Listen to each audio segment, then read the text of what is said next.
I am Dr. Melvin Richardson, the Black History Month coordinator for the City of Columbus. And it's my pleasure to extend to you my personal welcome, that is to each and every one of you that came out this afternoon. At this time, I'd like to introduce to you Professor Sean Wallace.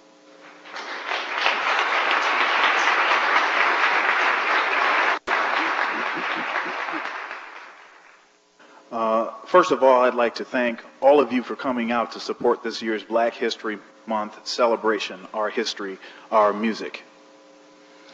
Ella Jane Fitzgerald was born in Newport News, Virginia on April 25, 1917. She was dubbed the First Lady of Song. Ella Fitzgerald was the most popular female jazz singer in the United States for more than half a century. Here performing two of the songs that Ella Fitzgerald was most noted for, Angel Eyes by Matt Dennis and Earl Brent, and You'd Be So Nice to Come Home To by Cole Porter, is Jessica Agler, a vocal jazz performance major at The Ohio State University. Jessica will be backed by Bobby Floyd on piano, Derek DeCenzo on bass, and Reggie Jackson on drums.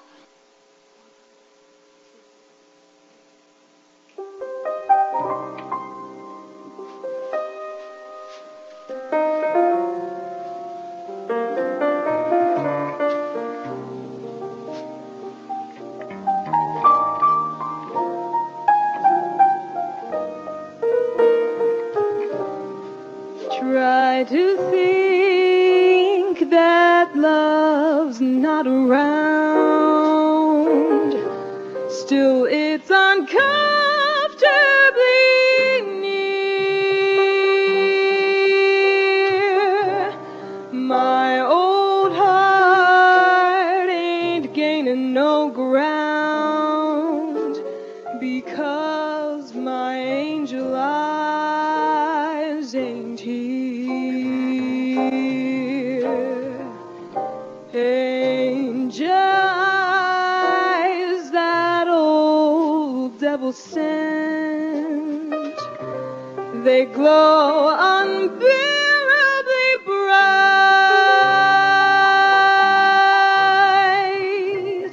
Need I say that my love's misspent with angel eyes tonight? So drink up, all you people, order anything you see. Have fun, all you happy people. The drink and the laughs on me burden me, but I've gotta run. The facts uncommonly clear. Gotta find who's now number one, and why my angel eyes ain't here.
facts uncommonly clear.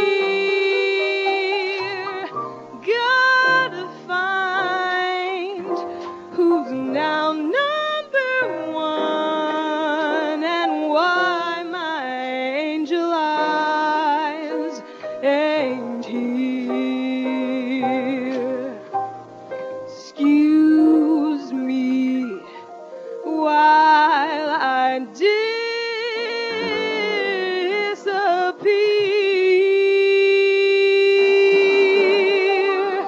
Angel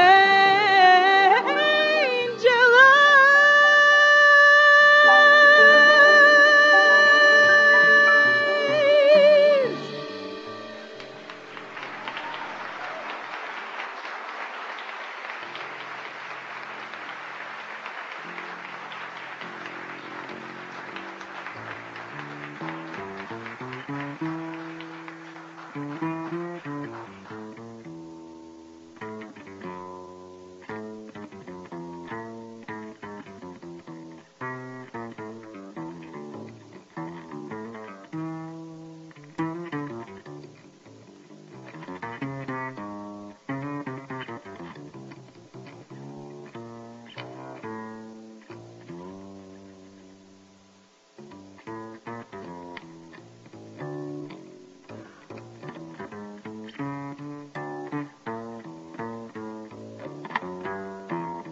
You'd be so nice to come home to.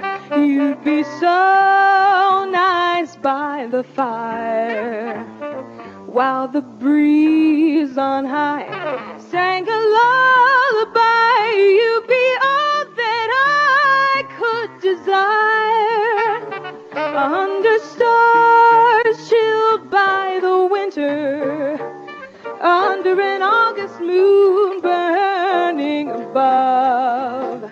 You'd be so nice, you'd be paradise to come home to and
you'd be so nice to come home to.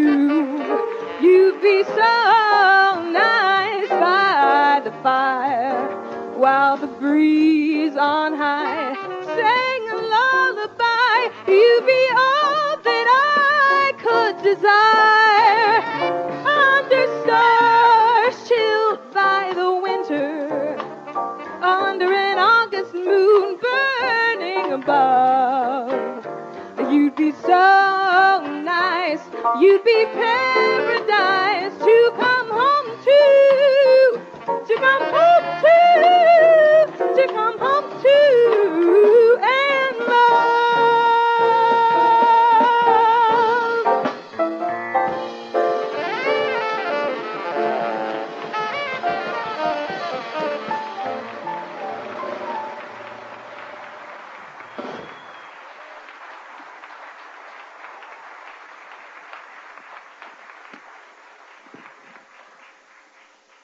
Ladies and gentlemen, I have the pleasure of presenting someone that frankly requires no introduction. Let me simply say that for the past 5 years, I've had the distinct pleasure of working with one of America's most distinguished, dynamic, and visionary leaders. His innovative and progressive management of the city's resources has enabled us to successfully and consistently deliver vital city services to our citizens and to provide for the revitalization and development of our core neighborhoods and our downtown.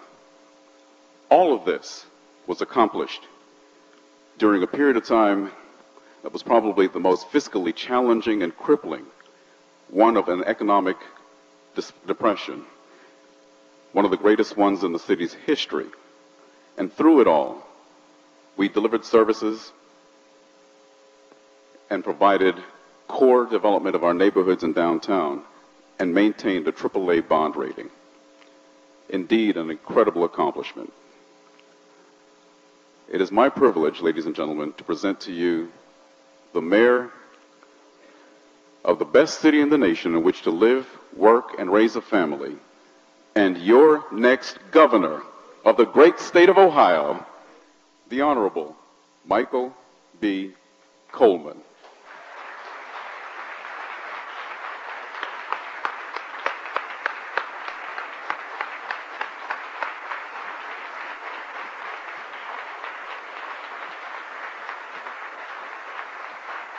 Thank you.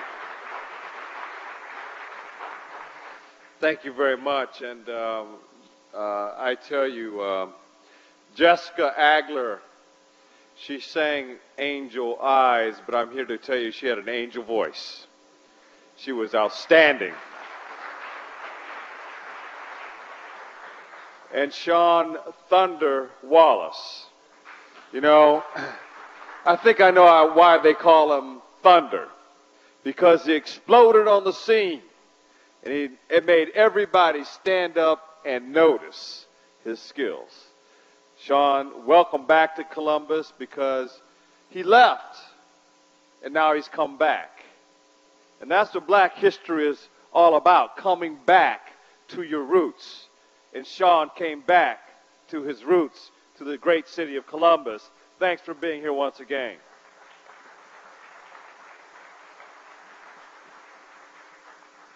They asked me to sing, however. I want to be elected, not impeached. Let me just say, I want to thank all of you who are here this afternoon. I would like to thank Director Christie for his leadership and bringing this together each and every year, because this is important. This is important to the city of Columbus, because we know not where we go until we understand from where we come from. And that's what this month is about.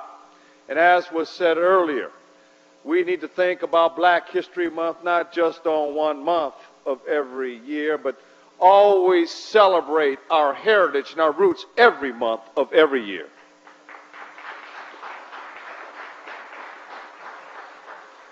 I like the little jazz club that's set up here. It's kind of nice. And the fact that we're focused on music. Through music, we celebrate our culture. And the fact we celebrate music right here in this theater, it is our culture. Because there was a time, even in the city of Columbus, as great as we are, that while I look out into this audience, it is an integrated audience. And that's a good thing for us, for everyone.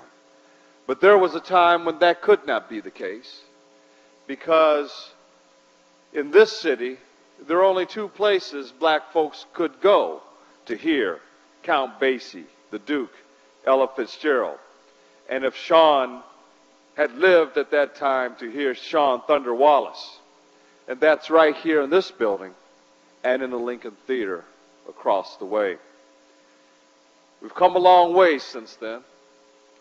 But one thing is for certain: our music celebrates our culture, and it brings people together unlike anything else. When we all can enjoy each other through the tunes and the uplifting that music brings us. So I'm excited about today's program. I want everybody to enjoy this and to leave feeling uplifted and inspired about your city. God bless you.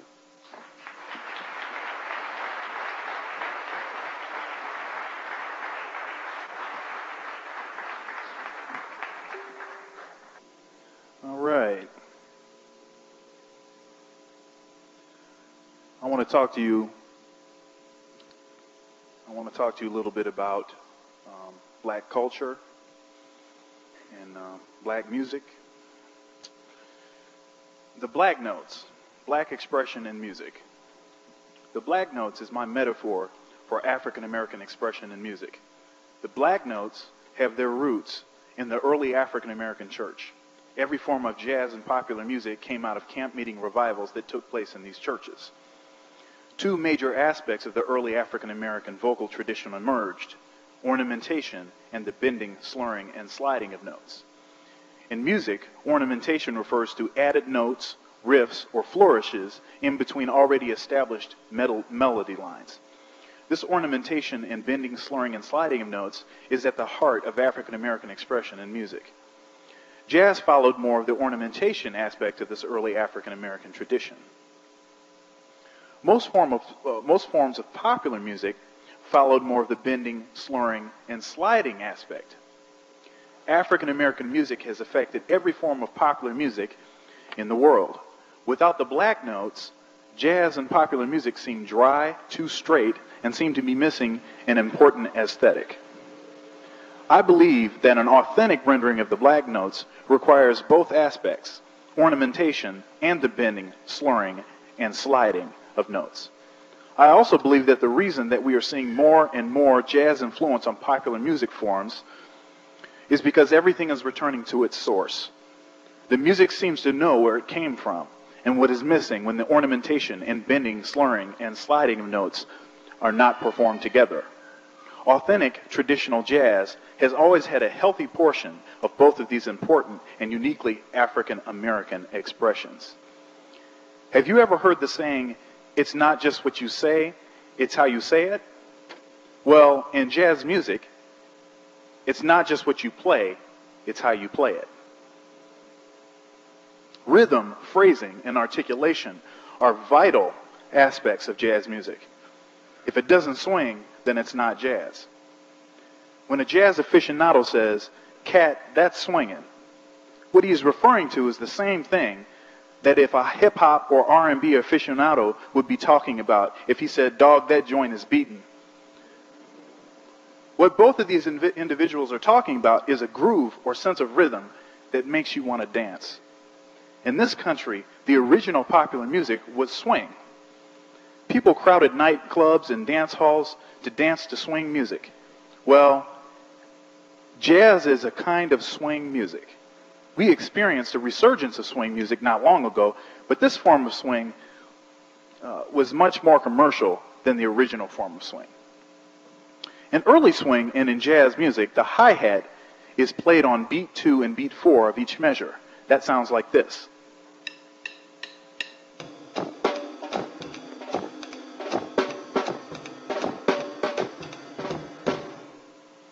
Record producers wanted to make swing more marketable, so they told the drummer to take beat 2 and beat 4 of each measure off the hi-hat and to put it on the snare drum.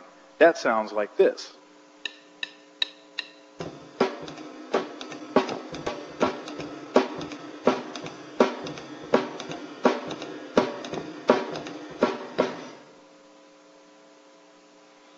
Voila, popular music is born. Every form of popular music, including R&B, hip-hop, rock and roll, and country and western, followed this trend. So you see, we're not as far apart as we want to think that we are. Phrasing in jazz music is largely about how you play eighth notes.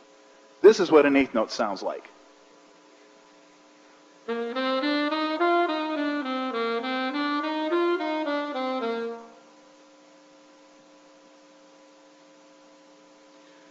There are three main ways to phrase eighth notes that have emerged in the tradition of jazz music. Early jazz phrasing up through about the early to mid 1940s, bebop phrasing about the mid to late 1940s until the 1950s or mid 1960s, and post-bop phrasing the mid to late 1960s to present. Here is what a triplet sounds like.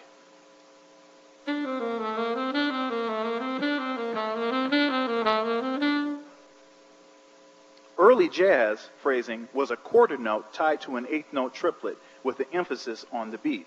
That sounds like this.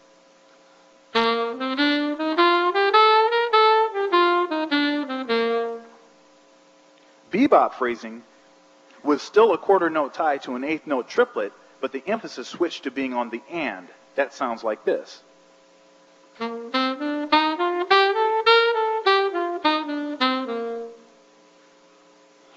Post-bop phrasing is almost even eighth notes with the emphasis on the and.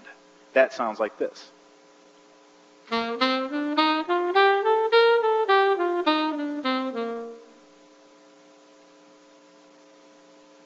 A skilled modern improviser will play all of these kinds of phrasings.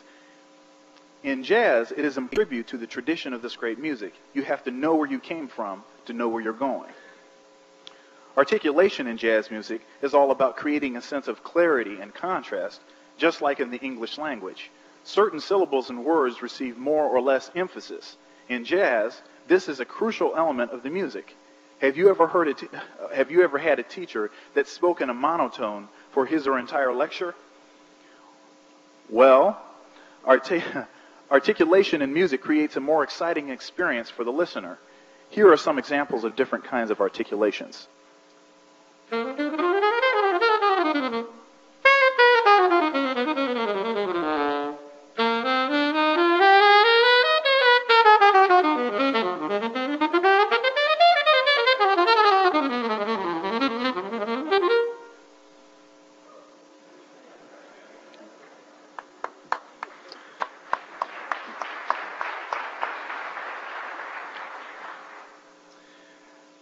Jazz music is something that we as African Americans can be proud of. It was created here in America and refined through adversity. This music is a black cultural tradition that was not invented in a library, but was the result of the experiences of its creators. Jazz music has been exported around the world. It has affected every form of popular music and has been for some time affecting modern classical composers. You can't listen to modern music for very long without hearing the profound impact of jazz. It gives me great pride to have the opportunity to represent the legacy of this world-changing African American tradition. As a jazz musician, I am at the forefront of innovation in music worldwide. If you want to see what the future of popular music will be, then just look back at the history of this great African American music called jazz.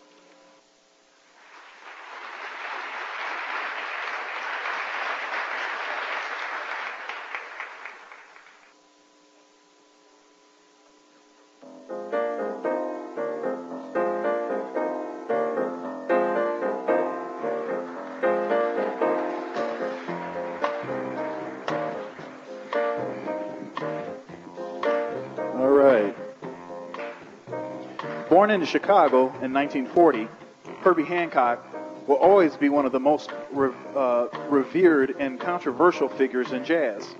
Hancock has cut a zigzagging forward path shuttling between almost every development in electronic and acoustic jazz and R&B over the last third of the 20th century.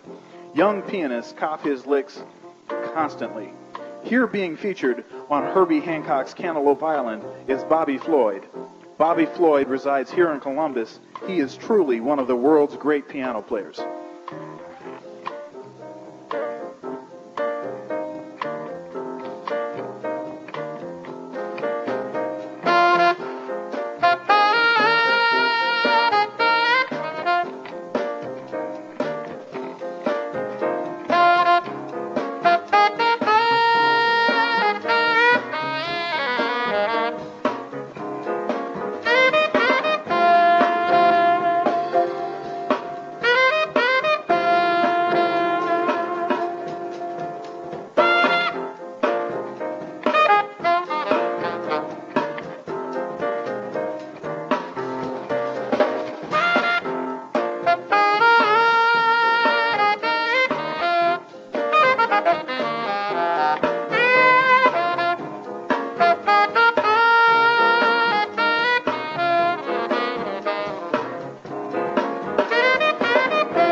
Thank you.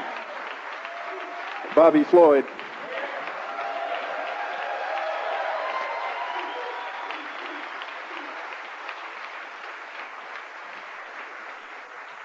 James Lewis Johnson, better known as J.J. Johnson, was born in Indianapolis, Indiana, on January 22nd, 1924. Considered by many to be the finest jazz trombonist of all time, J.J. Johnson somehow transferred the innovations of Charlie Parker and Dizzy Gillespie to his more awkward instrument, playing with such speed and deceptive ease that at one time some listeners assumed he was playing valve rather than slide trombone.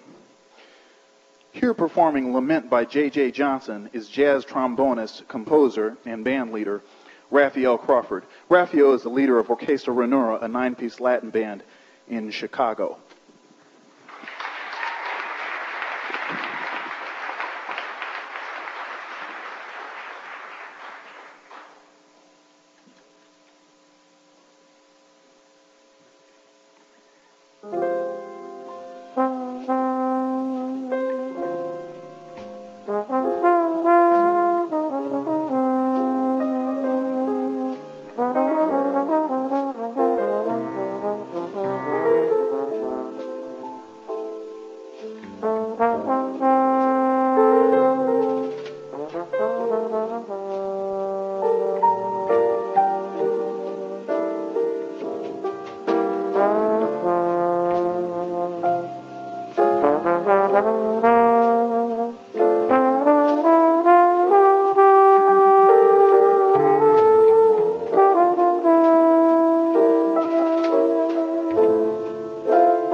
F.E.L. Crawford.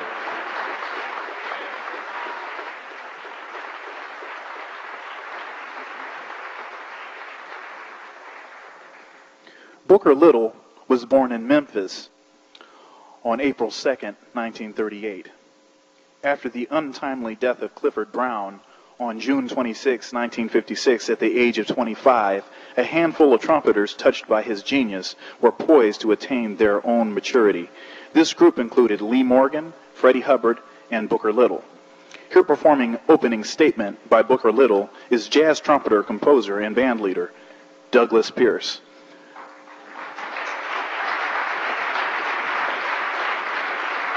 Doug is currently finishing his master's degree in trumpet performance at my alma mater, Western Michigan University. Doug is also the leader of the Band of Brothers, a jazz big band in Michigan.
That's Douglas Pierce.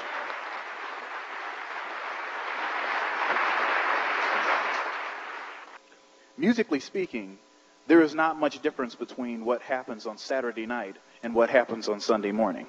A B-flat chord is still a B-flat chord, a piano is still a piano, and a saxophone is still a saxophone. Black expression is still black expression. This next selection will feature 3 well-known gospel hymns in a medley: Great is Thy Faithfulness, Amazing Grace, and Center of My Joy. Accompanying me on the piano will be Harry Hunt, Jazz Studies major at The Ohio State University.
Thank you.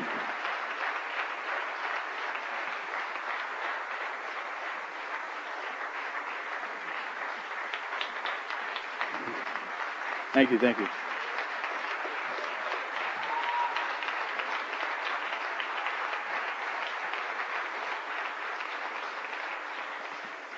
Because of the nature of this program, I had to leave out so many important jazz figures. People like Miles Davis, Thelonious Monk, Louis Armstrong, Freddie Hubbard, Lee Morgan, Art Blakey, McCoy Tyner, Bud Powell, Jelly Roll Morton, Fats Navarro, Clifford Brown, Coleman Hawkins, Lester Young, Ben Webster, Dizzy Gillespie, Jimmy Smith, Paul Chambers, Rufus Reed, Ron Carter, Wynton Kelly, Dexter Gordon, Sonny Rollins, Charles Mingus, Count Basie, Sidney Bechet, Johnny Hodges, Joe Henderson, Sonny Stitt, Max Roach, Philly Joe Jones, Curtis Fuller, Slide Hampton, Kenny Durham, Elvin Jones, Thad Jones, and many others.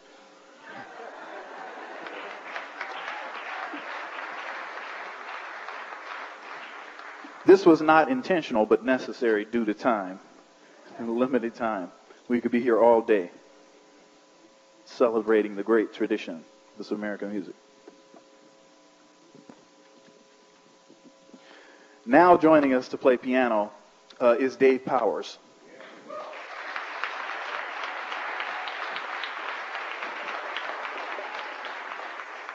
Dave is a wonderful pianist, as you will soon discover. No program is complete without the blues. So, our first selection is C-Jam Blues by Duke Ellington. Edward Kennedy Ellington was born on April 29, 1899 in Washington, D.C. Duke Ellington was the most important composer in the history of jazz, as well as being a band leader who held his large group together continuously for almost 50 years.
Our next selection is Anthropology by Charlie Parker. Charles Parker Jr. was born August 29, 1920, in Kansas City, Kansas. Charles Yardbird Parker was an amazing saxophonist who gained wide recognition for the brilliant solos and innovative improvisations. He was without a doubt one of the most influential and talented musicians in history.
John Coltrane was born September 23rd, 1926, in Haviland, North Carolina. Two of the biggest influences on my music are Charlie Parker and John Coltrane. John Coltrane took over where Charlie Parker left off. For my money, these two saxophonists are the most important figures in jazz. These guys were technically, harmonically, compositionally, and conceptually far ahead of everyone else, and they still are.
Thank you.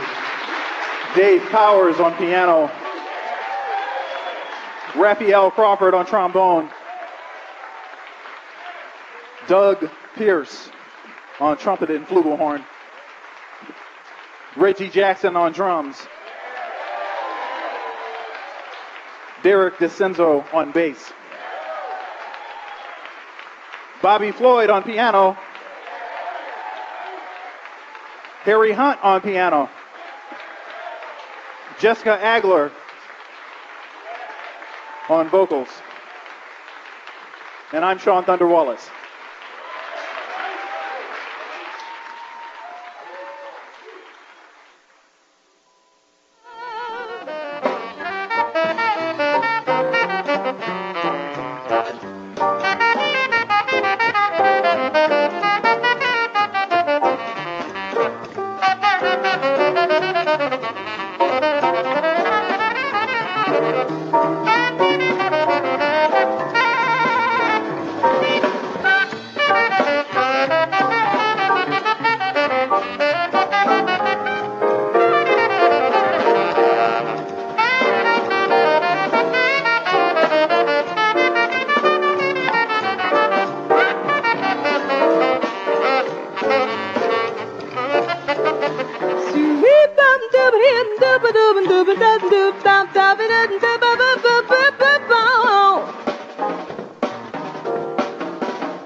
You be so nice to come home to.